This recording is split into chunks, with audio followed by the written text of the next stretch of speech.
Hello everyone, कैसे हो बच्चों? Fine, okay. देखो बच्चों, today we will start most important chapter in accountancy, most important chapter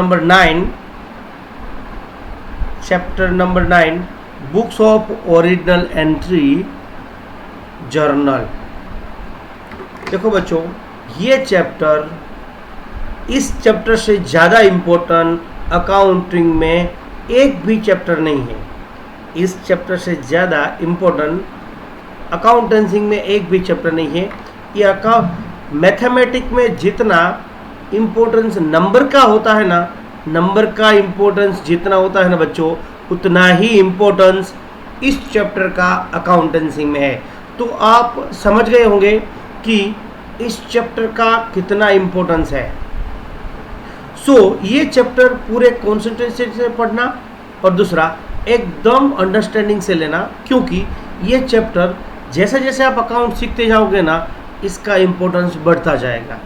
please जब तक अकाउंट सीखोगे ना, तब तक ये चैप्टर आने वाला है ना। जब तक अकाउंट आपकी ज़िंदगी में जब तक अकाउंट रहेगा ना बच्चों, तब तक ये चैप्टर आपकी ज़िंदगी में रहेगा। प्लीज़ ये चैप्टर पूरा अच्छी तरह से माइंड में बिठा लेना और टेक्निकली समझ लेना, है ना। कुछ भी मगी करना नहीं है हमें, वो तो हमारी पहले से ही पॉलिसी रही है ना। तो प्लीज़ आज ये चैप्टर मैं पढ़ाने जा रहा हूँ, प्लीज़ अच्छी तरह से समझना। Okay, shall we start? Okay बच्चों, सबसे पहले books of original entry journal. देखो बच्चों, बिजनेस में कोई भी ट्रांजैक्शन होता है, कोई भी ट्रांजैक्शन, तो सबसे पहले सोर्स डॉक्यूमेंट इश्यू होता है बच्चों, है ना। जब आप स्कूल की फीस पे करते हो या कुछ परचेज करने जाते हो तो आपको बिल मिलता है ना बच्चों, रिसिप्ट मिलती है या बिल मिलता है, तो वो एक सोर्स डॉक्यूमेंट है। तो सबसे पहले ट्रांजैक्शन कहाँ लिखा जाता है? Source document. और सोर्स डॉक्यूमेंट होता है, चाहे बिल हो, रिसिप्ट हो, कोई भी चीज़ें हो, कैश मेमो हो, कोई भी हो, कुछ भी आपके ट्रांजैक्शन से क्रिएट हुआ कोई भी सोर्स डॉक्यूमेंट हो, उस सोर्स डॉक्यूमेंट पर से आपका अकाउंटिंग मेंटेन होता है। तो जो सोर्स डॉक्यूमेंट में जो भी लिखा हुआ ट्रांजैक्शन है, ट्रांजैक्शन की डिटेल्स लिखी हुई है, उस सोर्स डॉक्यूमेंट पर से आपको बुक कीपिंग मेंटेन करनी होती है, अकाउंटिंग मेंटेन करना होता है, अकाउंट की बुक्स क्रिएट करनी होती है। तो सबसे पहले सोर्स डॉक्यूमेंट पर से आपको जो पहली अकाउंटिंग बुक है, अकाउंटिंग बुक जिसको हम जनरल कहते हैं, है ना। जनरल एक बुक है जिसमें बिजनेस के ट्रांजैक्शन पहली बार रिकॉर्ड होता है, फर्स्ट टाइम रिकॉर्ड होता है। सोर्स डॉक्यूमेंट पर से डायरेक्टली हम जनरल बुक में वो ट्रांजैक्शन रिकॉर्ड करते हैं। इसका मतलब ये हुआ, पूरे अकाउंट में पहली बुक बनी, अकाउंट्स की बहुत सारी बुकें बनती है, लेकिन पहला रिकॉर्ड जनरल एंट्री में होता है, इसीलिए उसको बोलते हैं books of original entry. Books of original entry उस बुक पर से, मतलब कि जनरल की बुक पर से अलग अलग जगह पर एंट्री होती है, लेकिन जनरल है वो प्राइमरी बुक है उस अकाउंटिंग की, ओरिजिनल एंट्री की बुक है बच्चों। उसमें कुछ भी लिखने में गड़बड़ हुई तो वो गड़बड़ कैरी फॉरवर्ड होगी पूरे अकाउंट में, है ना। प्लीज़ ये बुक मेंटेन करना आपके लिए बहुत इंपॉर्टेंट है, और उसको लिखना किस तरह से है वो आपको समझना भी इंपॉर्टेंट है। तो let's enjoy the journalising. Okay बच्चों, चैप्टर नंबर 9 अगेन फिर भी एक बार दोहरा रहा हूं कि ये चैप्टर आपके लिए अकाउंट का हार्ट है, समझ लो। अकाउंट का हार्ट है, बॉडी में जितना हार्ट का इंपॉर्टेंट होता है उतना ही इंपॉर्टेंट जर्नलाइजिंग का है बच्चों अकाउंट में। ओके बच्चों, तो जनरल की पहले डेफिनेशन देखेंगे। देखो यहाँ पे डेफिनेशन क्या है कि journal is the primary book of account in which transactions are first recorded in chronological order. है ना बच्चों। Journal entry is a primary book of account, primary book of account in which transactions are first recorded in chronological order. अब आपको समझ में आएगा कि आपको पता है बच्चों कि प्राइमरी बुक मतलब पहली बुक, मेन बुक, है ना। फर्स्ट टाइम जिसमें बिजनेस का ट्रांजैक्शन रिकॉर्ड होता है सोर्स डॉक्यूमेंट पर से, उसको, और वो भी क्रोनोलॉजिकल ऑर्डर में, डेट वाइज, है ना।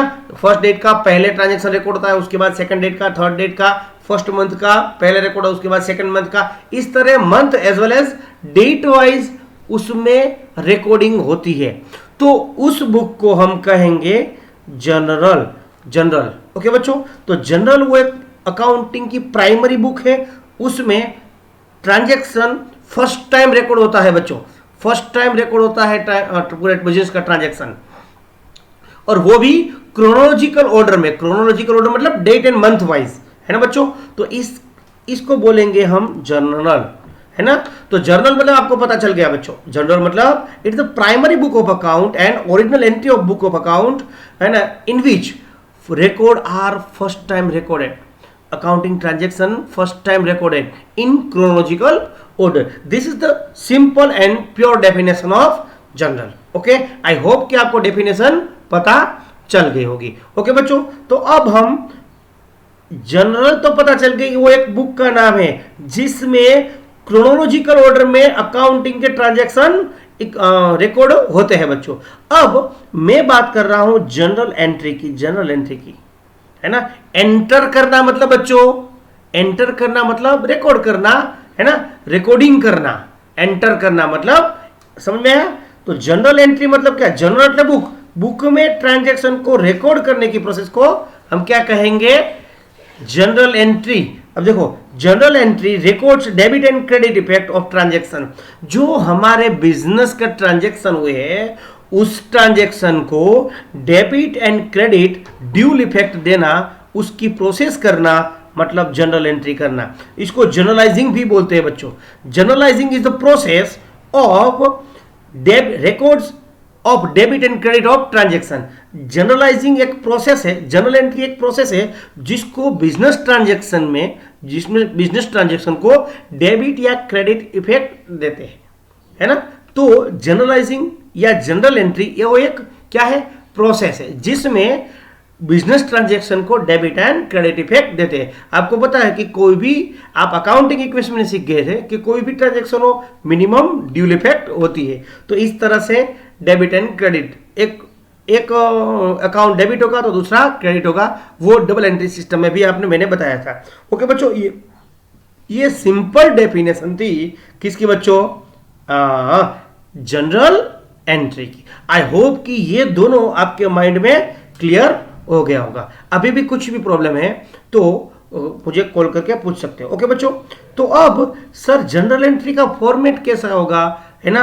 देखो बच्चों, जनरल एंट्री का फॉर्मेट, आपको जनरल एंट्री किस तरह से ड्रॉ करनी है, जैसे अकाउंटिंग इक्वेशन का फॉर्मेट था वैसे ही हर एक अकाउंटिंग में हर एक का फॉर्मेट होता है बच्चों। तो अब देखो, मैं जनरल एंट्री का फॉर्मेट बता रहा हूं।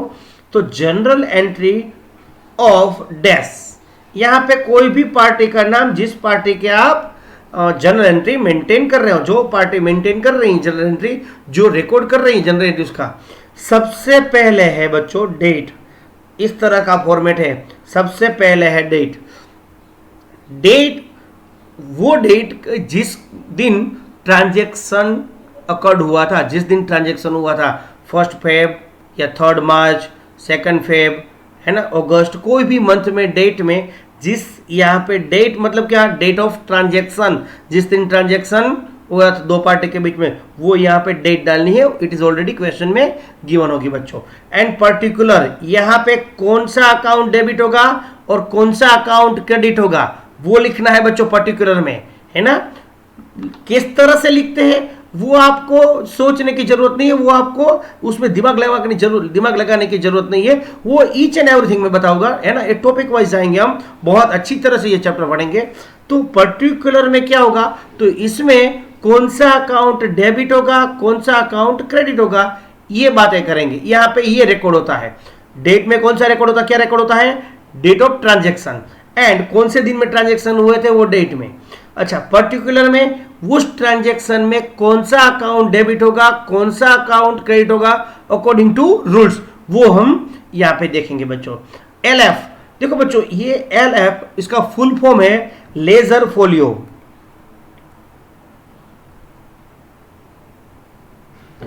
लेजर फोलियो, लेजर फोलियो मतलब एक समझ लो कि पेज नंबर।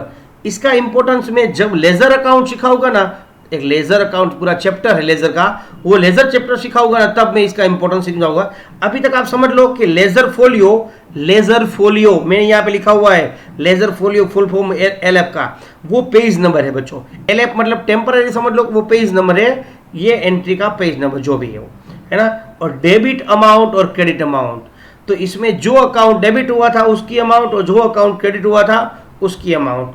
क्रेडिट वाली अमाउंट यहाँ पे लिखनी है, डेबिट वाली यहाँ पे लिखनी है बच्चों। और ये डेबिट और credit amount will be exact same होनी चाहिए बच्चों, है ना, क्योंकि डेबिट जितना भी अमाउंट होता है उतना ही क्रेडिट होना चाहिए, तो ही अकाउंट की ड्यूल इफेक्ट को, मतलब अकाउंटिंग इक्वेशन मैं आपने समझा था ना कि दोनों अकाउंटिंग इक्वेशन मेंटेन करने क्या करते हैं, जितना लेफ्ट हैंड साइड है उतना ही राइट हैंड साइड रहना चाहिए। इस तरह से जितना डेबिट है उतना क्रेडिट होना चाहिए बच्चों। देखो बच्चों मैं एक बात कहता हूँ, अकाउंटिंग में प्लस माइनस जैसी कोई चीज होती ही नहीं है। रिकॉर्डिंग में, बुक कीपिंग में प्लस माइनस जैसी चीजें कोई होती नहीं है। Account always dual effect debit and credit पर चलता है बच्चों, है ना। प्लस माइनस कभी भी अकाउंटिंग में होता ही नहीं है ना। तो वो dual effect debit and credit, है ना। तो आपको ये पता चल गया होगा कि पर्टिकुलर में क्या लिखते हैं, एलएफ का फुल फॉर्म लेजर फोलियो और debit amount and credit amount, ये उसका फॉर्मेट था बच्चों। ये तो मैंने फॉर्मेट के तौर पर छोटा बनाया था, आपको जब एंट्री करनी है तो पूरा बनाना है। अब देखो बच्चों जनरल एंट्री, ये जनरल एंट्री को रिकॉर्ड करने के लिए आपके पास, हमारे पास दो मेथड है। आपको पहले से ही पता है पहले कि ट्रेडिशनल अप्रोच, ट्रेडिशनल अप्रोच से आप जनरल एंट्री लिख सकते हो या मॉडर्न अप्रोच से भी आप जनरल एंट्री लिख सकते हो, है ना। आप हम दोनों मेथड देखेंगे यहाँ पे। तो सबसे पहले आपको पता ही है बच्चों कि ट्रेडिशनल अप्रोच में एक पर्सनल अकाउंट होता है। कितने अकाउंट होते हैं, टाइप्स ऑफ अकाउंट, तो टाइप्स ऑफ अकाउंट में एक पर्सनल अकाउंट है और दूसरा रियल है, तीसरा नॉमिनल है। तो सबसे पहले पर्सनल अकाउंट में क्या क्या आता है वो हम डबल एंट्री सिस्टम में सीख गए बच्चों, है ना। डबल एंट्री सिस्टम में कोई भी पर्सन, इंडिविजुअल या आर्टिफिशियल या रिप्रेजेंटेटिव पर्सनल कोई भी हो, ये पर्सनल अकाउंट में है। एक बार आप वापस वो वीडियो देख लेना, पर्सनल अकाउंट में क्या क्या आइटम्स इंक्लूड होती है, पर्सनल अकाउंट में कौन कौन से अकाउंट इंक्लूड होते हैं, वो एक बार प्लीज वहां जाके देख लेना। ओके बच्चों, तो उसका रूल्स बच्चों क्या है, इसको गोल्डन रूल्स बोलते हैं, है ना। गोल्डन रूल्स, रूल्स ये है कि debit the receiver, credit the giver. जो पर्सन रिसीव करता है, चाहे वो कैश हो या गुड्स हो या कोई भी चीज हो, बिजनेस में जो पर्सन रिसीव करता है उसको हम डेबिट करेंगे, डेबिट में लिखेंगे उसका नाम। और जो पर्सन गिवर है ना, उसको हम क्रेडिट करेंगे। एग्जाम्पल में समझाता हूं, सपोज, अच्छा एग्जाम्पल समझाता हूं मैं कि mister x paid ₹7,000, mister x paid ₹7,000। तो ये मेरा एग्जाम्पल है, समझ लो। तो who is the giver, who is receiver. देखो बच्चों इसमें गिवर कौन है, हमें पर्सनल को ही देखना है, बाकी क्या है कुछ भी नहीं।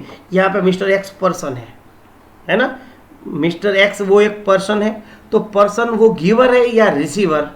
अच्छा, वो paid, mister x paid ₹7,000, mister x ने पेड किया हमको, तो वो एक गिवर है, तो मिस्टर एक्स क्रेडिट होगा। क्या होगा, क्रेडिट, है ना। अब आपको समझ में आया होगा। दूसरा एक है कि goods sold to mister Y on credit. हमने गुड्स सोल्ड किया मिस्टर वाई को ऑन क्रेडिट पर, तो who is the receiver oh या हु इज गिवर। अच्छा, X, mister X, mister Y वो एक पर्सन है, वो रिसीवर है या गिवर। देखो बच्चों गुड्स उसको सोल्ड किया तो गुड्स रिसीवर होगा ये, तो रिसीवर अकाउंट ऑलवेज डेबिट होता है और गिवर अकाउंट ऑलवेज क्रेडिट होता है। तो इस सिचुएशन में एक्स पेयर है, मतलब एक्स पेड कर रहा है, गिवर है, तो उसका अकाउंट क्रेडिट होगा। यहाँ पे वाई रिसीवर है तो उसका अकाउंट डेबिट होगा। तो मुझे यही समझाना था बच्चों कि जब कोई भी पर्सन गिवर होता है, कोई भी चीज़ है, चाहे वो कैश हो, गुड्स हो, असेट हो, कोई भी चीज़ गिवर होता है, गिवर, तो वो क्रेडिट होता है और रिसीवर ऑलवेज डेबिट होता है। आई होप कि मैं ये गोल्डन रूल्स आपको समझाने में कामयाब रहा होगा। आपको ये कोई भी बोले कि what is the golden rules of accounting, तो आपको 3 रूल्स बोलने हैं। पहला रूल्स हम समझ चुके हैं, पर्सनल अकाउंट्स का रूल है बच्चों, golden rules, debit the receiver credit the giver, है ना, debit the receiver credit the giver. Okay बच्चों, अब मेरा नेक्स्ट रूल्स है, रूल्स किसके लिए? Real account. रियल मतलब असेट अकाउंट के लिए। रियल अकाउंट में पूरे के पूरी जितने भी असेट्स है ना वो इंक्लूड होती है बच्चों। तो असेट अकाउंट का रूल्स क्या देख लेते हैं। अच्छा, रूल्स है अकाउंट का, debit what comes in, credit what goes out. कोई भी असेट हमारे बिजनेस में आती है तो उसको हम डेबिट करते हैं बच्चों। कोई भी असेट्स हमारे बिजनेस में आती है तो उसको डेबिट करते हैं, और कोई भी असेट एनीवे कोई भी रीजन से जाती है तो उसको हम क्रेडिट करते हैं। मैं एग्जांपल लेता हूं, sold old furniture for cash. हमने ओल्ड फर्नीचर सोल्ड किया तो हमारे असेट फर्नीचर, वो असेट है, वो हमारे बिजनेस में से गई, तो वो फर्नीचर अकाउंट को हम क्रेडिट करेंगे, क्योंकि goes out credit, comes in debit. अच्छा, अब देखो बच्चों कि मैंने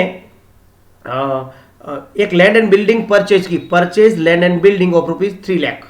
तो लैंड एंड बिल्डिंग असेट है मेरे बच्चों, वो आती है तो वो क्या करेंगे हम, डेबिट, कम्स इन मतलब डेबिट, और कैश हमारी असेट है, गोज आउट, तो कैश को क्रेडिट करेंगे।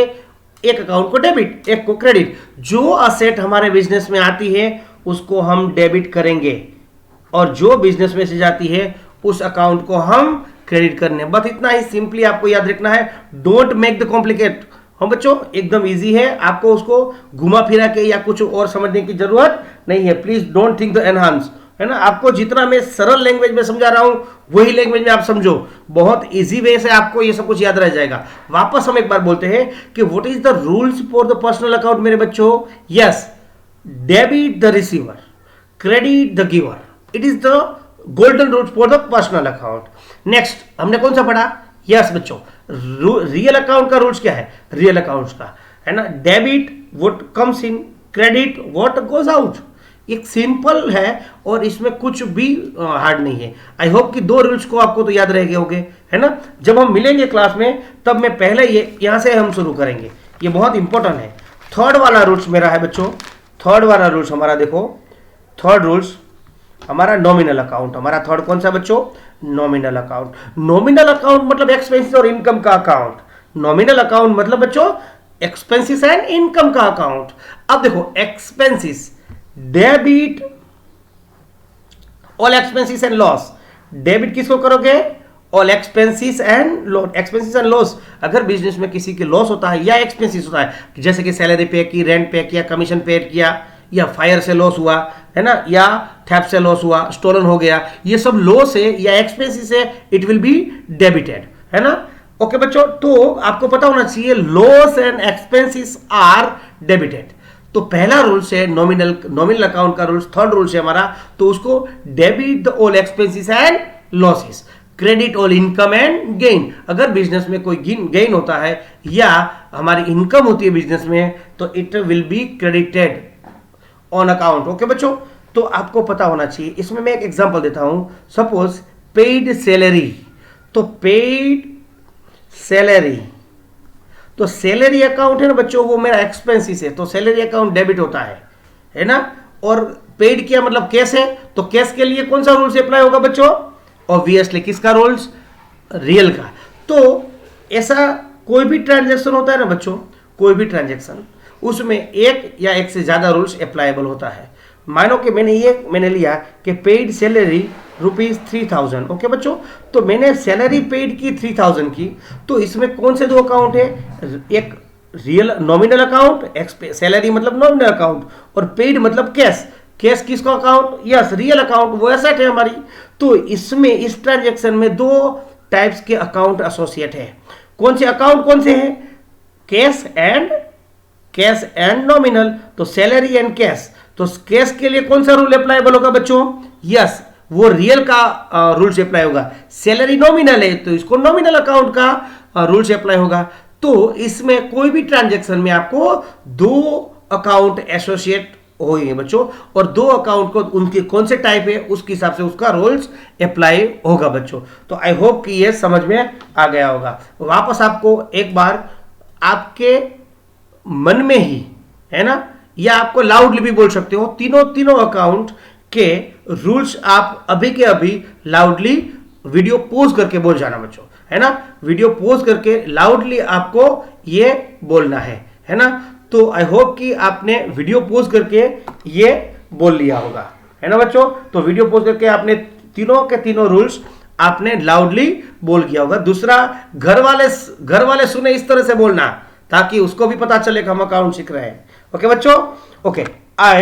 नाउ हमारा दूसरा तरीका है, दूसरा मेथड है अकाउंटिंग जर्नलाइजिंग लिखने का। जर्नल एंट्री का दूसरा तरीका है मॉडर्न अप्रोच। अब मॉडर्न अप्रोच बच्चों देखो, उसमें आपको पहले से ही एक्चुअली ये पता है, फिर भी हम रिवाइज कर लेते हैं। Capital, liability, income, assets and expenses, ये 5 आइटम का हमें प्रोसेस करना होता है। कौन सी अकाउंट डेबिट? अगर इंक्रीज होती है तो credit, capital and liability and income, ये तीनों चीज का रूल सेम है बच्चों, है ना। ये तीनों आइटम का रूल्स सेम है। अगर आपकी capital, liability and income increase होती है बिजनेस में, या इंक्रीज होती है या डिक्रीज होती है, तो इंक्रीज होती है ना तो बच्चों आपको उसको क्रेडिट करना है, क्रेडिट साइड लिखना है, और डिक्रीज होती है तो हमें डेबिट साइड लिखना है। देखो बच्चों, हमने स्टार्टेड बिजनेस विथ 3000 या 30,000 या 3 लाख, तो हमने बिजनेस स्टार्ट किया तो हमने कैपिटल इन्वेस्ट की होगी बच्चों। तो कैपिटल पहले तो 0 थी, अब 3 लाख हो गई, तो कैपिटल इंक्रीज हुई मतलब क्रेडिट। आई होप कि समझ में। इसी तरह से लायबिलिटी और इनकम भी। ओके बच्चों, अगर इंक्रीज होती है तो क्रेडिट और डिक्रीज होती है तो डेबिट। दूसरा तरीका, दूसरा स्लैब असेट और एक्सपेंसेस में है। दूसरे आइटम दो ग्रुप के आइटम है। एक ग्रुप सब डेबिट क्रेडिट वाली है, इंक्रीज होती है तो क्रेडिट और डिक्रीज होती है तो डेबिट। लेकिन ये ग्रुप में असेट्स और एक्सपेंसेस होते हैं, उसकी सेम ट्रीटमेंट होती है अकाउंट में। अगर इंक्रीज हुई तो डेबिट, डिक्रीज हुई तो क्रेडिट। इससे उल्टा है बच्चों, है ना। ये तीनों ग्रुप में सेम इफेक्ट होती थी, ये दो ग्रुप में सेम इफेक्ट होती है। तो इस तरह से ये मॉडर्न अप्रोच भी आप अप्लाई कर सकते हो। देखते हैं बच्चों कौन सी है ना। आपको ये पता चल गया होगा बच्चों। आई होप कि आपको समझ में आ गया होगा। ओके बच्चों, तो आपको जो भी रूल्स अप्लाई करना हो कर सकते हैं, दोनों को मिक्स करके भी आपको सब कर सकते हो बच्चों। कौन सा अकाउंट डेबिट होता है, कौन सा अकाउंट क्रेडिट होता है ना, वही आपके लिए इंपॉर्टेंट है बच्चों। अब बच्चों देखो कि कोई भी ट्रांजैक्शन सबसे पहले जनरल एंट्री करने से पहले, है ना, तो वो ट्रांजैक्शन में कौन कौन से अकाउंट एसोसिएशन है ना, वो आपको लिखना बहुत इंपॉर्टेंट है ना। शुरू में आपको थोड़ी प्रॉब्लम होगी, बाद में जैसे ही मैं ट्रांजैक्शन लिखूंगा ना, उसको उस एंट्री को आपको पता चल ही जाएगा, है ना। मैं एक यहाँ पे एंट्री लिखता हूं, started business with cash of ₹1 lakh. मैंने बच्चों ये ट्रांजैक्शन लिखा, समझ लो ये ट्रांजैक्शन में।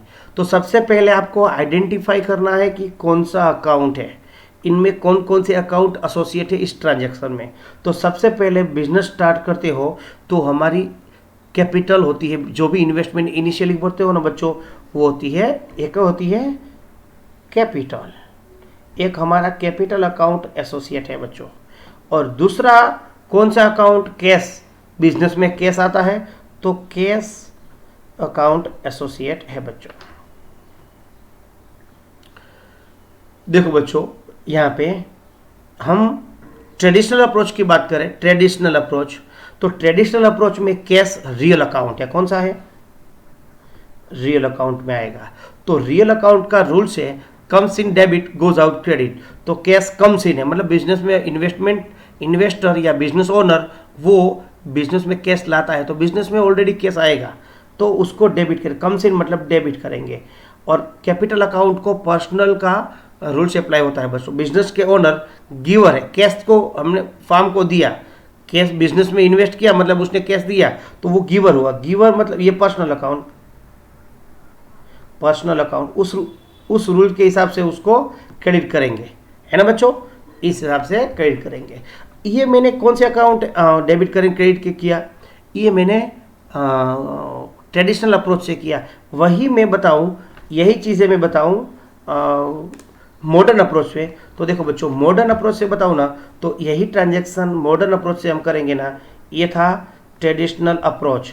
अब मॉडर्न अप्रोच की बात करूं बच्चों, मॉडर्न अप्रोच की, तो देखो यहाँ पे यह लिख देता हूं, ये दो अकाउंट तो वही के वही रहेंगे, अकाउंट में कुछ चेंजेस नहीं है, लेकिन रूल्स कैसे हुआ। देखो बच्चों, जब कोई भी ओनर बिजनेस में कैश लाता है तो कैश इंक्रीज होता है या डिक्रीज, ऑब्वियसली इंक्रीज हुआ, कैश इंक्रीज हुई मतलब डेबिट, ये रूल्स है ना। असेट इंक्रीज होती है तो डेबिट होता है बच्चों, है ना। और कैपिटल पहले जीरो थी, अब ओनर ने इन्वेस्टमेंट किया तो कैपिटल हो गई इंक्रीज, तो कैपिटल इंक्रीज होती है तो आपको रूल्स पता है, कैपिटल इंक्रीज होता है तो क्रेडिट होता है मेरे बच्चों। तो ये रूल्स डेबिट क्रेडिट दोनों में सेम ही हुआ।